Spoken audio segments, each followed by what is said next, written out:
believers. And Ucal might just be that guy to make us believe. Let's find out here in Game 3.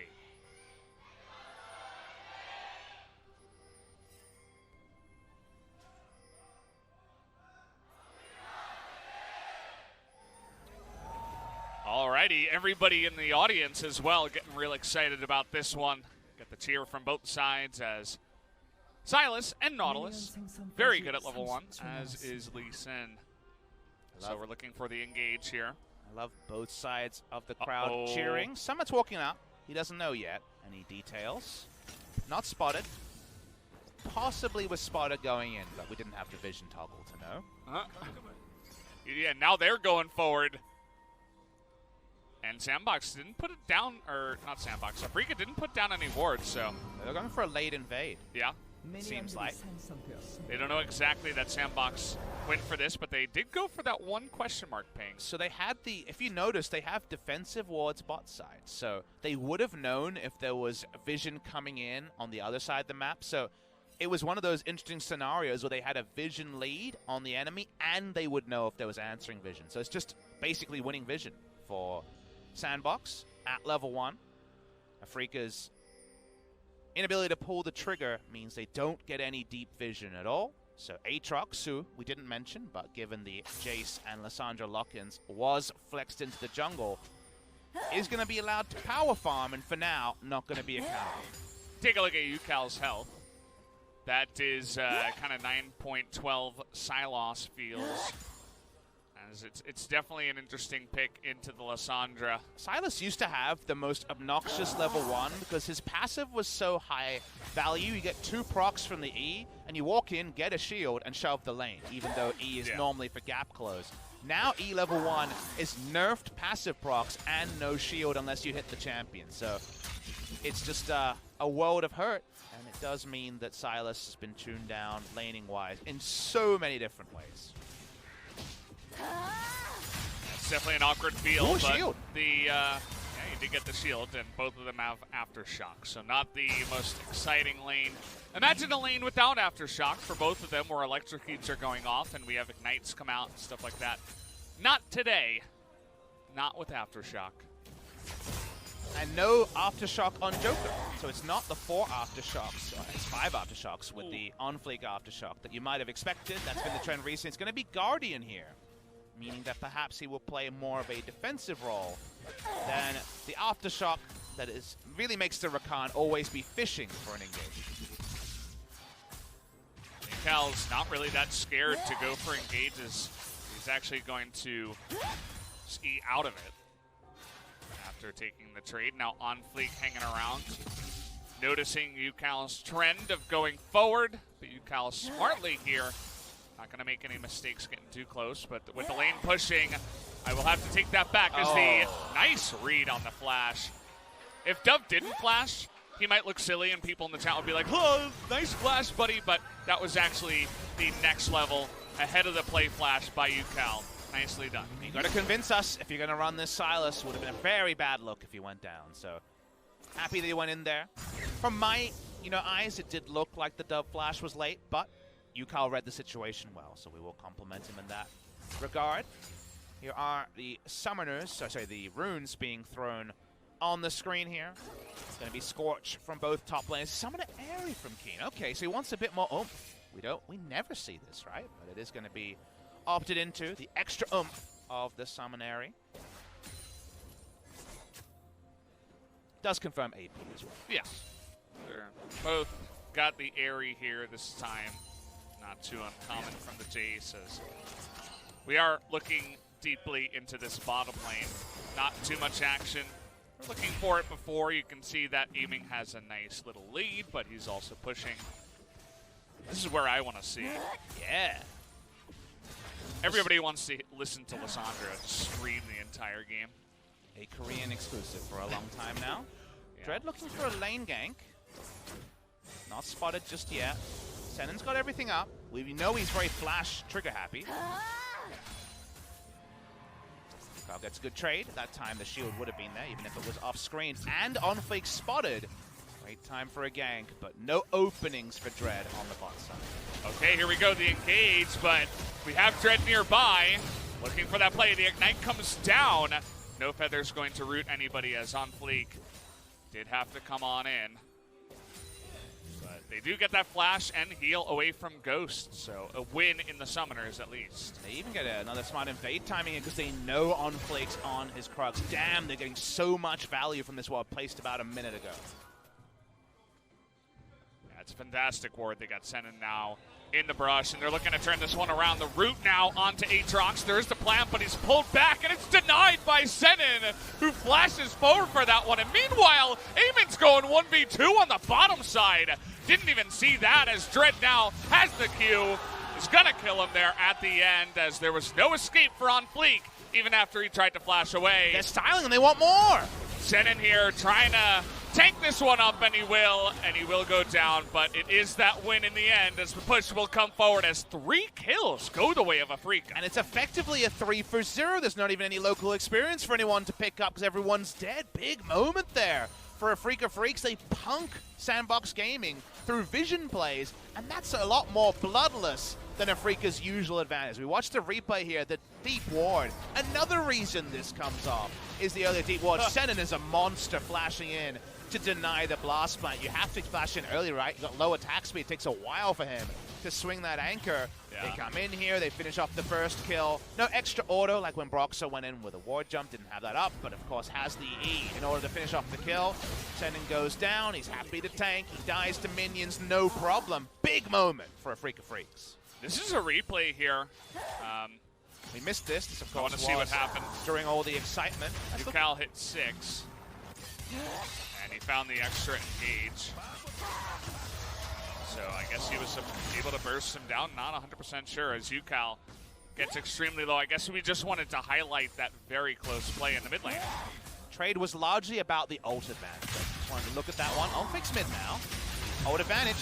He's going to steal the Aatrox ultimate for the movement speed. He's like, nope, you're not going to catch me. And that means the old advantage of not having access to the R doesn't matter. It's bot lane. Oh, they caught Ghost. He doesn't have level 6 yet, but they're trying to use the feathers, and they will, as the DPS is too much from the side of SANDBOX's bot lane. Damn, trading back. Aiming had got him by getting the brush advantage earlier, but here just a straight up fight. Doesn't matter.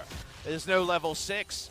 Important moment for SANDBOX. Otherwise, they were in danger of just rolling over in the early game. All right, well, after that kill, they're going to push for the extra plate and back away. So a good catch-up moment from the side of SANDBOX and the bottom side.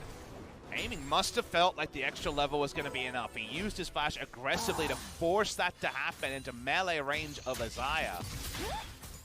Goes down anyway.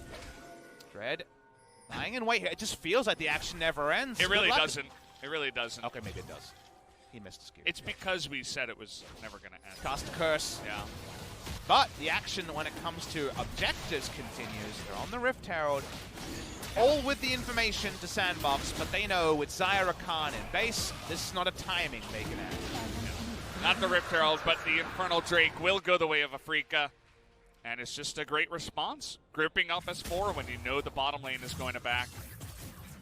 And so they get that big objective. Next one will be Ocean. So not the biggest follow-up, but OnFleek here out of vision so far. Looking to set up for a dive potentially with Lissandra coming up here. A little bit low on mana, but OnFleek going to try to cut him off. He doesn't have stopwatch, it's so hard to deal with. And a flash forward, stun comes down on a dove, but he has Aftershock and will be just fine.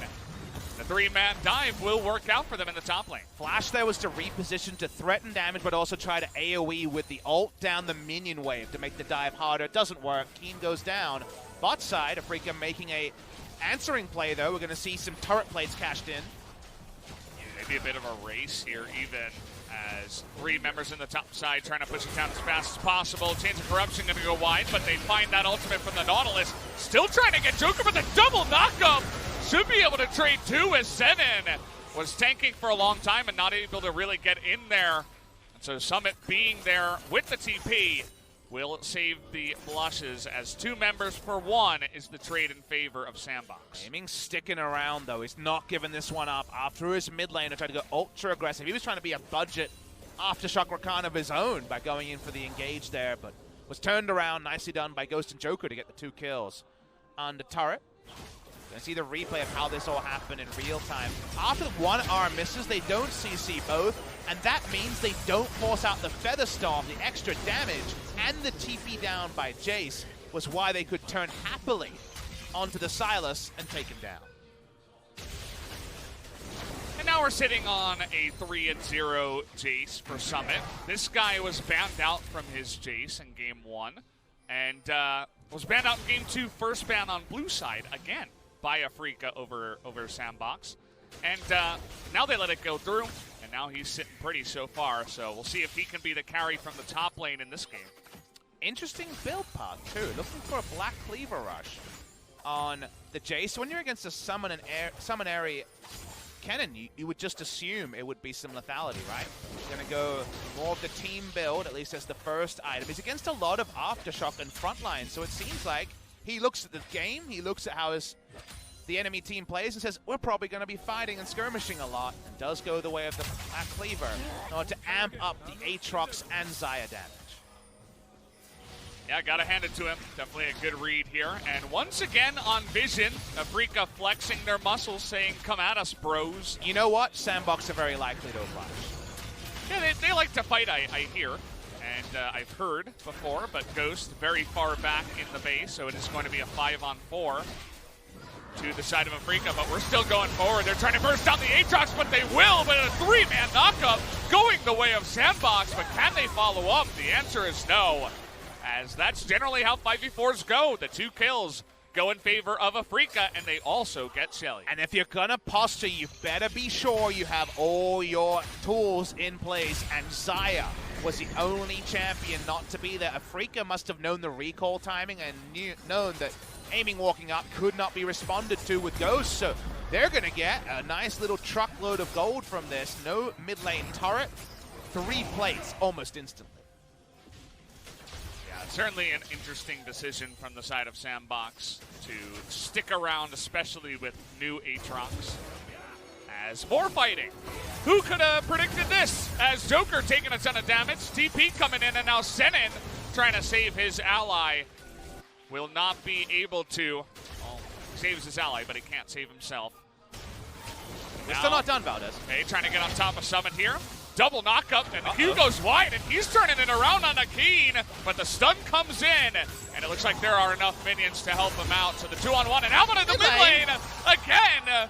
Xayah and them getting a little bit too aggressive onto the turret, and Joker will bite the dust. In these high-impact games that we see in the LPL, that we've seen a couple of times now, Kingzone versus Afreeca, now Afreeca versus SANDBOX, the Afreeca style they're trying to bring in. The reason why there's always action is that when the team fights happen, there's always going to be some summoners used, some ults used, and others hold on cooldown. And instead of just backing off and writing them down in chat or in a notepad, they're saying, he doesn't have this, let's force this now. So someone is always walking up to challenge a cooldown that's down. We're going to go all the way back to the team fight that happens. Love the call from Afreeca. They know that Xayah can't be there, and they just take down the Aatrox, who from the jungle is always going to be squishy, always going to be only damage if it gets to enter late.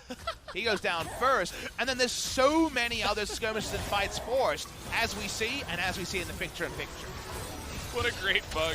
As Ucal turns it around, just slays the king, essentially. Rakan, not much of a king in that sense, but this is what you want in this meta. You want to see any advantage, try to take advantage of it now, because you get a kill and you might get some plates. You get a kill, you might take over the map and just end the game pre-25.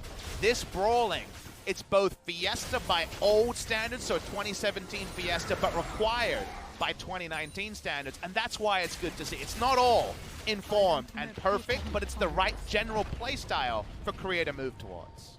And it makes sense that the teams that are willing to fight and willing to fight for objectives and look for those edge plays, the very close calls, and actually make them work with their mechanics. Those are the teams that are winning most here in the LCK, whereas the teams that struggle to change their style are not winning quite as much. So, once again, looking for action here in the mid lane. The Ocean Drake did go the way of Afreeca, with Infernal up next. Very even in terms of the gold and the plates that were taken. We just got to sit back and enjoy the rest of this awesome action-packed game. More kills than 1 per minute. Or, no, not quite. NA math coming through again. Gotta work on those vocal techniques, Valdez, because if we get 6 games of this every night, any play-by-play caster, it's such a different thing from the working on your comedy routine that LCK's casters usually get to do. So how about some fighting? We get it threatened. Are we going in? We probably are. Nice interrupt there from OnFleek. The dash not quite able to connect. Dove will be saved here on the backside. And so even though Afreeca really wanted to dive into the SANDBOX jungle, they were denied for now. But how about this time around, as they're going to just knock them up into the bouncy castle, but now a couple of kills going their way, and here's OnFleek with that Aatrox, just gonna frontline for them. A very nice stopwatch from aiming, but it's not enough to save his life. And now Summit wrapping around the back here, looking for more. Gonna be on the chase for Kiin and let the Lee Sin go. We've all seen the Lee Sin highlight videos, not so many Kennen highlight videos of escapes, but 4 kills go the way of SANDBOX all of a sudden. They boast. Burst Joker instantly, and yet the turnaround damage with Jace so big with Aatrox and Lissandra is insane. Watch the replay because Joker just dies instantly. But then how many ults are used here? 3 at least used onto him. And then in the carnage around it, just the W from Lissandra forces the 2 divers to be stuck in place, and they're summarily dismissed by Ghost and friends. Really cool team fight there, and Kiin, not enough oomph behind his cannon. He may have had level 2 ult, but only Proto Belt and Seeker's arm guard is completed, so not enough damage to rip the team apart. And imagine how much better it even could have looked if the Aftershock was there for the Rakan. Might have even survived after all of that. But that might have saved the Afreeca. Maybe they wouldn't have gone in on that one. And all of that could have changed just based off of 1 rune choice. As now with that play, SANDBOX actually taking a nice little lead here. And it's only 17 minutes. Now we have more than 1 kill per minute. I can do my my 9 plus 10. That's a little bit easier than 8 plus 6. What do they teach you in NA math class? You know, I don't know. I don't remember. Were you good at your times tables as a kid? Yeah, actually, I was pretty good in general. But would you say you were more of a times tables kid or a spelling bee kid? Which one would you say you were better at? Probably times tables for sure. That's the funny thing. I was definitely a math and science guy, but still can't do math on broadcast. I don't know what it is, but sometimes I think it's charming, Valdez. I'm over here doing my quick math on gold leads, and you're like, "Wow, 5 plus 7. What's that?" 8 plus 6 apparently is 16 in my brain, at least for a moment's time. Well, I'm hoping this game doesn't require math to calculate. I hope we just get big explosions and we can just try to add a little bit to what should be inherently a lot of action. Every time the Q comes in, the Lee syndrome in this game is real. You knew it was coming! Wait, but he might just die! He's going to live, actually, on the backside. The Proto Belt and the nice dodges here, and now he's not going to live as the follow-up from SANDBOX. And yet again, another reach from the side of Afreeca will be snuffed out from SANDBOX. Well, that was a read. The Lee syndrome was so real. Dread saw something, thought he could force it. Had a lot of CC on the bot side. But SANDBOX is there first. He didn't know about that. In the mid lane, aiming almost just dies. He does have his ultimate, thankfully. Joker going to take a bunch of that damage, but Ucal coming in from the side. Kind of interesting as Dove now getting in the action, has his demolished. Doesn't want to waste any time on the push in the bot lane. Should be able to get this tier 2.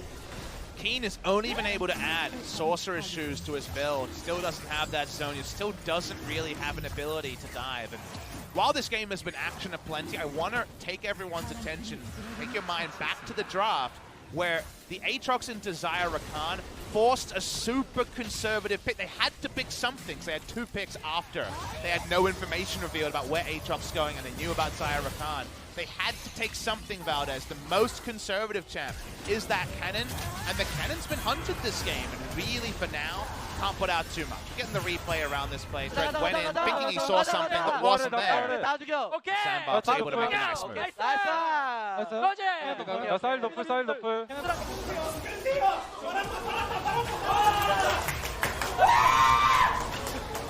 Can I get the translation on that one, please, G-Sun? Hello, G-Sun?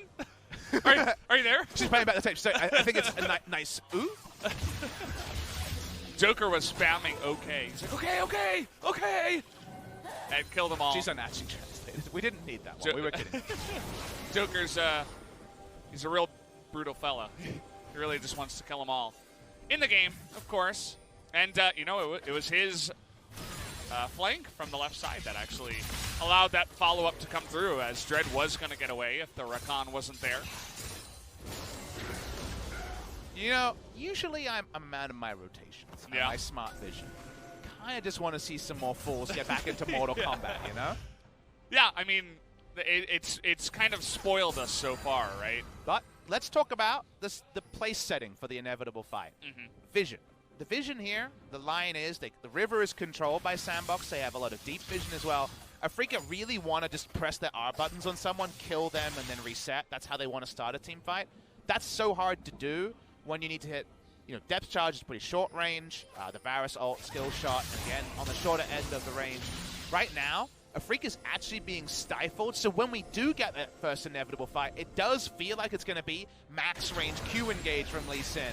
E diving into no vision from Sylas. Until they get the vision back, hitting the side lanes is probably smart, and it's good to see Summit push out a wave and rotate, because they can siege with Jace just fine. You can see SANDBOX flexing those muscles. The second they see a couple of guys on the bottom side, they're like, okay, group up as 5, take out mid-tier 1. It was kind of a surprise that it hadn't been taken out so far, but that's going to be the 4th turret now in the game. Mid-tier 1, you don't see that all the time.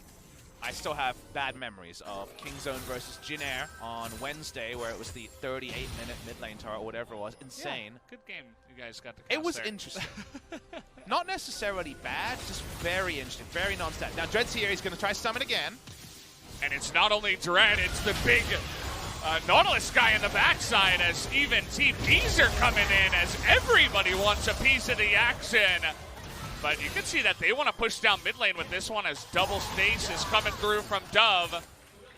SANDBOX and the rest of them want to push mid, but aiming pretty good at clearing out that wave. Seems like that was either comms call or a misread from Dove, because the counterplay to that is to try to make a Baron play. Notice, there wouldn't have necessarily been many members reacting there. Dread doesn't have teleport, of course, he's the jungler, and he was bot side, so they could have tried running a Baron.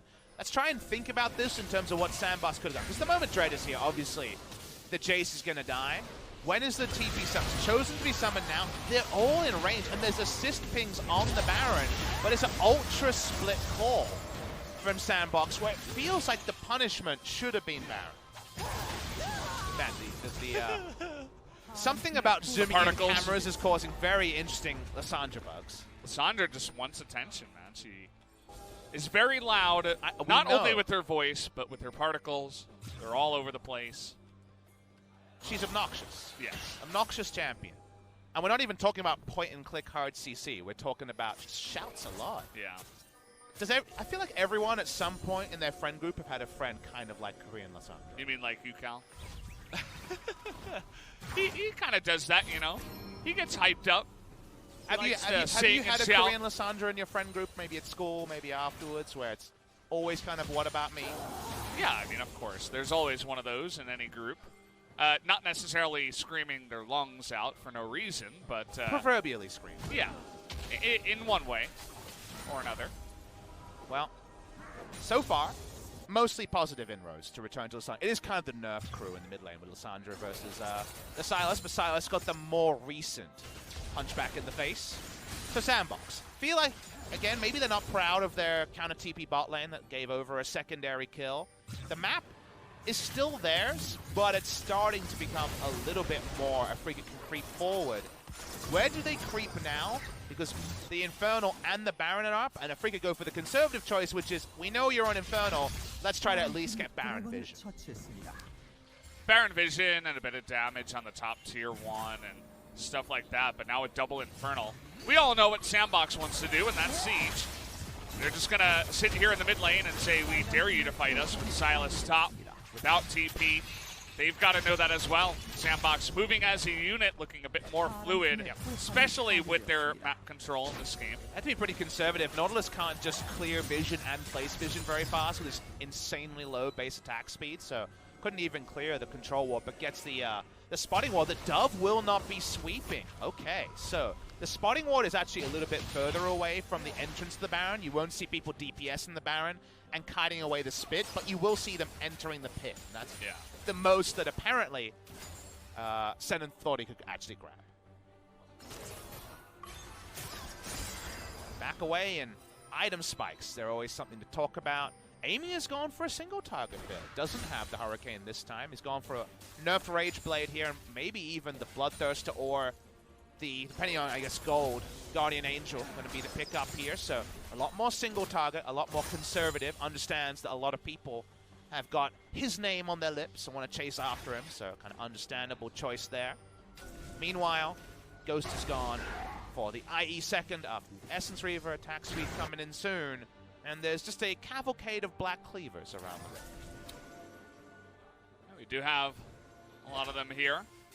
As Dread now, he's the ninja on a mission here. One ward spotted. They know it wasn't placed by him, but he's going to be spotted on the drink ward afterwards. Okay.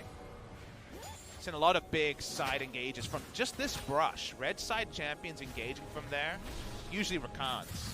Over in the LEC happened a couple of times. So lying in wait in some ways there. Poke sign to her. That's Black Cleaver and lethality. So getting to be greedy now is Summit after his strong game. Taking back Baron control. We actually, because we don't have the overlay, I don't know how many vision wards are left. So oh boy. What do Afreeca have? Because they don't have their Nautilus or their Varus. Not wasting any time here. And now it's going to be up to Dread once again at the Baron to make the hero play. And SANDBOX are going to respect that. They see the rest of the team coming in, and they say, well, we're going to start it, but we can always pull off. We're not ready to go for it just yet. Wish I had the items there to know if that was an enforced back timing from Afreeca, where they realized, oh, we have no control wards, someone's got to go. But seems like SANDBOX made the control play. They're walking up, contesting. Does Dread want to do something here? Not going to pull the trigger this time. See that Afreeca down in Infernal and down 3,000. They're not scared to take fights. They have this big team fight composition that they can make work if they get a great engage. And they've shopped more recently, so they probably have a control ward lead as well. So SANDBOX can't just recall, because instead of an Afreeca Baron is there as well. So a lot of posturing around this objective. Both of the teams showing a bit of respect in this one. 2 control wards in inventory. Just a single. Back on the objective. Dove just going to ult Ucal in the face. Just tell him to go away. Or no, Dove didn't ult. It was the Ucal self-ult, I believe. Yeah. Looked a little bit strange. But he was trying to face check and I think just went for the panic self-ult, which is fine in that scenario. Does allow him to cycle once again. And we back away, so a lot of posturing, but no Baron claim this time. The kill a minute action is gone, because the Baron is a really big one this game. I feel like that's the swing moment, the moment the Baron goes one way or the other. Because SANDBOX have had general map control, and Afreeca spent the whole time being like, no Baron, no Baron, no Baron for you, the fallback Mountain Drake should be a pretty easy one. Summon has TP advantage and can solo that one pretty trivially. Mountain Drake's a nice one because then, if we just return to normalcy, which for now is SANDBOX control the pit, Afreeca contest it, you add that extra 10+%. Oh, damn it, I did 15% on the first one. Then suddenly, that response timer has to be 15% faster. Sure does. We'll see if anyone can get baited into taking that. Maybe the other team goes for Baron. That's also an opportunity. We got teleports across the rift are going to be up. Neither AD Carry actually took it this game, but in mid and in top, double TP. And as SANDBOX moved to the mountain, Afreeca immediately move over to take away Vision at the Baron. Shouldn't send that many members bot side. I think you can solo this one very easy. When realistically could Afreeca have ever gone to put Vision around the Mountain Drake, given how the last 6 minutes has played out? Trying to pull here. Look at Lissandra. She's in base looking for a TP. Don't see big TP wards unless they all collapse onto the Baron. So because of that, pulls away. Now it's going to be up to Summit to go for that solo. In Vision, though, they see them coming. Okay, kick going to be the response here as Dread doesn't want what Jace has given to him. Now it's going to be OnFleek's turn to go on in here. This is much better. You start with the solo, you get something, when this in this case is kick, half the health bar, you get a free mountain drop. These should be freebies for SANDBOX, given how they've played, and man, interesting timer for that Drake to go down. It's at 30:08. That means Baron's coming much earlier than usually. So very useful, that's for sure. Yes. Elder coming in. The Elder. 3 stack versus 2 stack, and Inferno being amped at least 1 on both sides. Can SANDBOX contest both objectives? And more interestingly, can Afreeca defend both objectives? Because they've actually suited the one-line defensive play. What do we always say about red side teams? Defending Baron by being able to slip in a control ward and poke over the wall is easier for a red side team, but defending both, way harder. Drake setups, advantage SANDBOX. Still waiting for one team to make an overstep to potentially force a fight here. You can see that both teams are kind of itching for it, denying a lot of vision as they couldn't deny that one ward. Finally had to put down one of their control wards. As it's so fluid just watching the two teams go back and forth, trading vision. Right now, no control wards on the map, only one in the inventory from Afreeca. So it suits SANDBOX to create pressure like this. Push up, minion waves pushing out as well, and try to make Afreeca walk up and just see what sticks. They're actually trying to find members in the enemy jungle here. I like that kind of play. Just see if anyone's getting a little bit too greedy on the defense. What happens if you crowd them out of the jungle? You get that aggressive vision for something like the TP play Dove was posturing for, being much higher value. And now on vision with the trinket ward that comes in. Afreeca know about this, but SANDBOX, no fools. They're going to back away as the dance continues. It's a delicate one. It is a game and series deciding one, and that is what has slowed down this series. Afreeca don't have eyes on this spotting ward that's doing a lot of work. They were looking to engage onto the Nautilus potentially. He's not super tanky as we got a fight down to the bottom side too as the Guardian Angel comes in, but Kiin super low on health is just going to get burst down alone, and SANDBOX with their aggression are going to win this fight in a big way.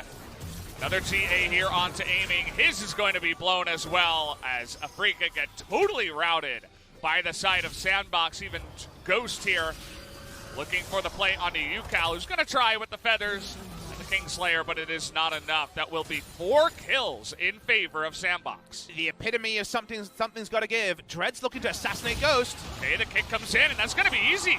Quick 1,000 gold straight into the pockets of the Lee Sin, but isn't going to matter all that much as SANDBOX are looking for the inhibitor. It means maybe that the end is delayed, because death time is much longer than you first assumed. Kiin will come back, but does delay the death timers a bit. It also means only 1 lane pressure and not 2 lane pressure. The 1,000 gold, probably not as relevant, right? Because it's onto a Lee Sin who can only do so much with gold in the late game. Something's got to give. When you've been defending for this long, when 1 ward had been put down to spot, they saw Dread at every moment here. No one's fighting back like they think they are on the side of Afreeca. And then aiming is just caught in no man's land. No front line, no way out. Has to fight, goes over the ward. Even there, dismissed where he stands. And Afreeca say, we've had enough of the fighting. We're going to go in, and aiming gets interrupted with the blasting plan. They're going to burst them down 100-0. And here comes the Rakan trying to help out. The GA is available for the Jays. That will be another couple of kills, or will it? As Dread is going to turn it around. Who is this guy? Ucal's rolling. As now Afreeca might just win the fight off the back of that. I can't believe it. As Ucal on the chase, Joker should be able to get away, but somehow with Ghost down, Afreeca able to win that one. And Afreeca did the mental math. The death timer being offset was so relevant because he wasn't there. They walk up SANDBOX thinking they're fine, but without Ghost there, Afreeca get the answering kills and keep this game still within reasonable bounds. It has not fully snowballed to the enemy side. Look at the death timer here, 7 seconds on Xayah when this play starts. So even though aiming gets exploded and Aatrox gets his passive, his ult passive alive, keep going on. The timings here, the fact that Afreeca can win, and it's only a 4v4, right? It's not a 4v5 like they're playing. Big mistake from SANDBOX here. And in this particular case. And now we have all 5 people from both teams on the Rift. The Baron not claimed, the base broken in one spot. Could Dread assassinating the Xayah be actually the turning point of game number 3? Started out so well, but then they went a little bit too far, and Dread, against the run of play, somehow able to pull that one off. You saw the rest of the team just backing away. They're like, oh yeah, the Lee Sin's dead. Well, no, because you backed away, your Aatrox died. So now we're fighting over the Elder. Baron is just, you know, old stuff. Nobody really cares about that. We're all about this new Elder Drake that just spawned. Well, guess what? The Vision's not prepped here for Afreeca, so it's much more 50-50. SANDBOX own the pit. What can Afreeca do? All right, trying to get that ult into the backline. Will knock up 2 as Joker pops his. Not able to get anyone off the back of it, and now Afreeca in position. On top of this one, OnFleek takes a bit of damage, but has the GA. Senan trying to engage here. They're gonna get summoned, but the trade for the Nautilus. Is it gonna be enough as Dove in the back line, trying to tag out aiming? It's not gonna be enough. Ucal with the perfect timing there, but it's not going to do it, as SANDBOX are going to win the fight in the end. Just barely. The Aatrox doing work for them. That'll end the game as well. SANDBOX Gaming will upset Afreeca Freecs and go up there with Griffin at the top. It was so close at the end. SANDBOX smartly going to an area where they had even vision with the enemy rather than the wards put down by Afreeca. This'll end it, but damn, it was close. What a game it was. What a series. Just so back and forth. Afreeca fighting hard in game 2, but SANDBOX will be the victors here after this game 3 victory. GG absolutely deserved to the side of SANDBOX, who